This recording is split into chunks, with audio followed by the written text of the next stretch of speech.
I'm not afraid, Johnny. And then this man started walking up the road. He came slowly, and Johnny kept teasing me and saying, "He's coming to get you, Barbara." And I laughed at him and said, "Johnny, stop it." And then Johnny ran away. And I went up to this man, and I was going to apologize. Why don't you just keep calm? And I looked up and I said, "Good evening." And he grabbed me. He grabbed me and he ripped at me. He held me and he ripped at my clothes. I think you should just calm down. Oh, I screamed, "Johnny! Johnny, help me! Oh, help me!" And he let me go. He ripped. And then Johnny came and he ran and he fought this man. And I got so afraid. I ran.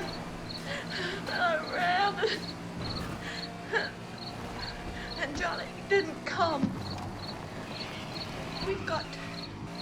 We had to wait for Johnny.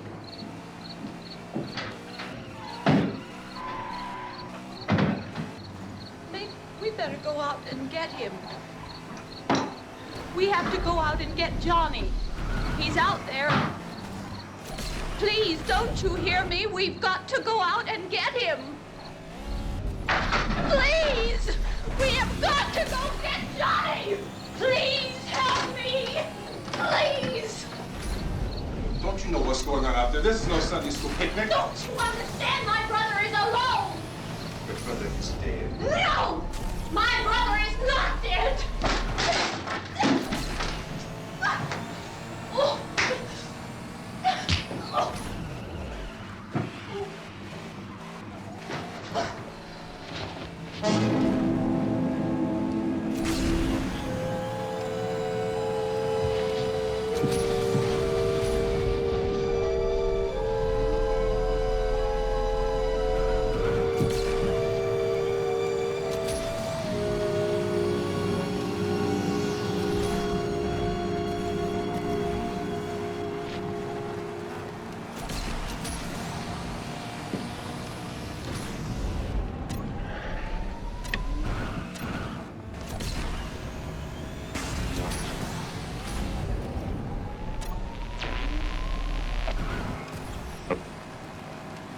Because of the obvious threat to untold numbers of citizens, and because of the crisis which is even now developing, this radio station will remain on the air day and night. This station and hundreds of other radio and TV stations throughout this part of the country are pooling their resources through an emergency network hookup to keep you informed of all developments. At this hour, we repeat, these are the facts as we know them. There is an epidemic of mass murder being committed by a virtual army of unidentified assassins. The murders are taking place in villages, cities, rural homes, and suburbs with no apparent pattern or reason for the slayings. It seems to be a sudden, general explosion of mass homicide. We have some descriptions of the assassins. Eyewitnesses say they are ordinary-looking people. Some say they appear to be in a kind of trance. Others describe them as being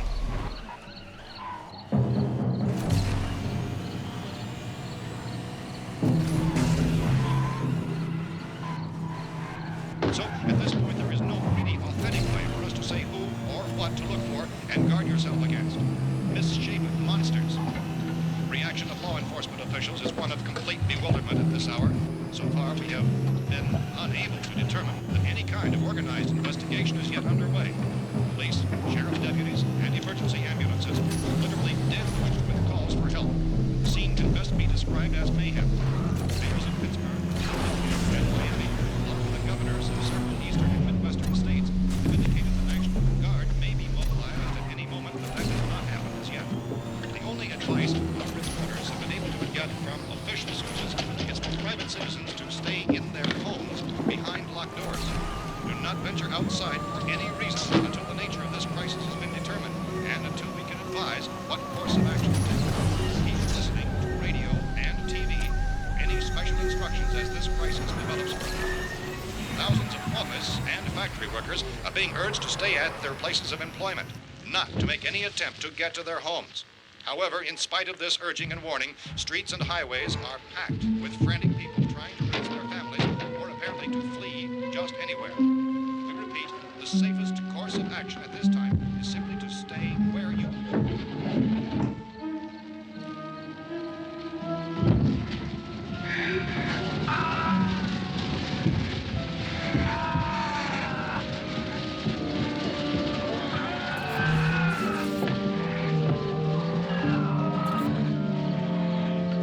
Ladies and gentlemen, we've just received word that the president has called a meeting of his cabinet to deal with the sudden epidemic of murder which has seized the eastern third of this nation. The meeting is scheduled to convene within the hour. Members of the presidential cabinet will be joined by officials of the FBI and the joint chiefs behind closed doors. The White House spokesman, in announcing this conference, says there will be an official announcement as soon as possible following that meeting.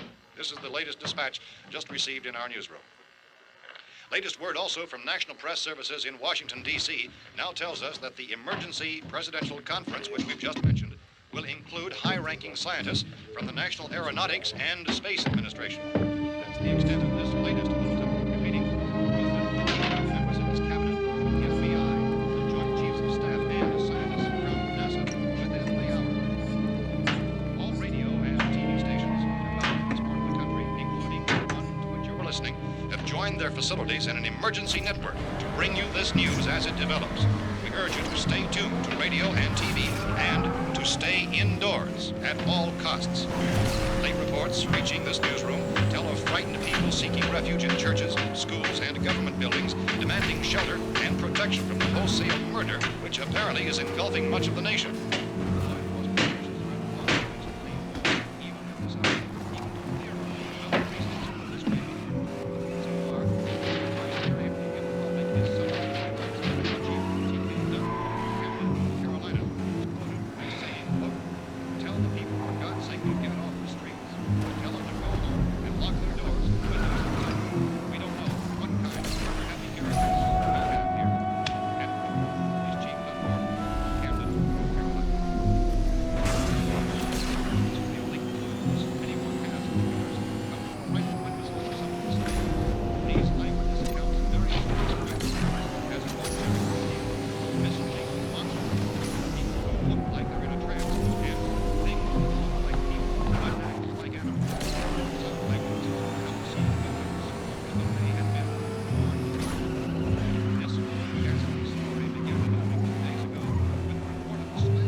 Found a gun and some bullets out there. It was only late yesterday One of these. it became clear we were facing some kind of national emergency. When first reports began filtering in, newsmen and law enforcement agencies were of the opinion This place is boarded up pretty solid now. We ought to be all right here for a while. dramatically, it was soon apparent We have a gun, bullets, food, and radio. Sooner or later, someone bound to come and get us out. So again, we join with law enforcement agencies, urging you to seek shelter in a building. Lock doors and windows. Hey, that's us. We're doing all right. Any suspicious stranger and keep tuned to radio for survival instructions and further details of this continuing story. Look, I don't know if you're hearing me, but I'm going upstairs now.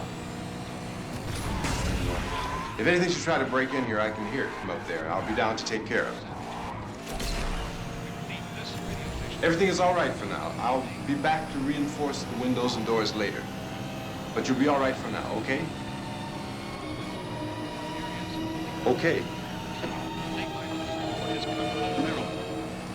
Civil defense officials in Cumberland have told newsmen that murder victims show evidence of having been partially devoured by their murderers.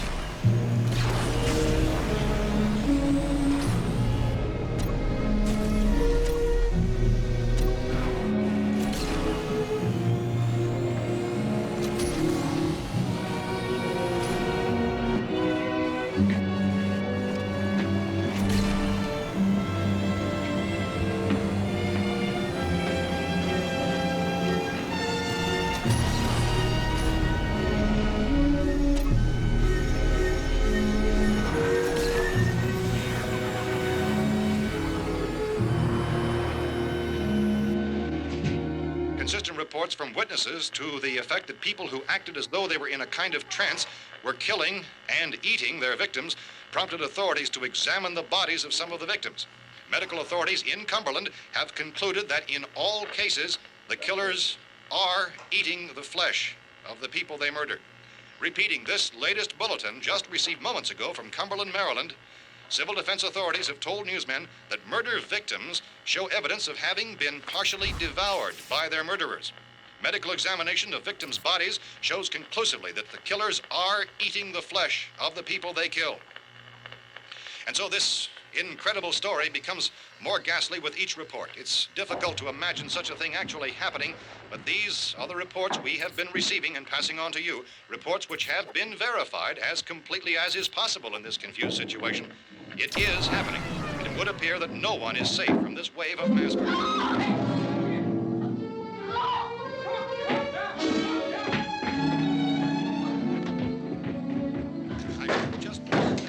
Don't shoot. We're from town. A radio.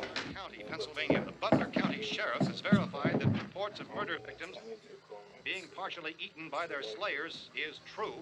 No further details available at this time. However, How long you guys been down there? I could use some help up here. That's the cellar. It's the safest place.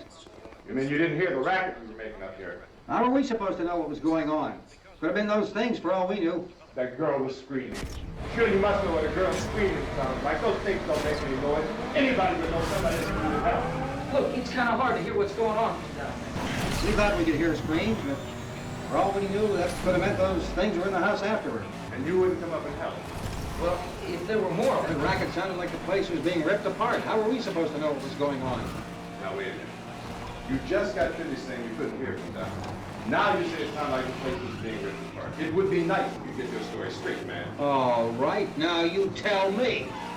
I'm not going to take that kind of a chance when we got a safe place.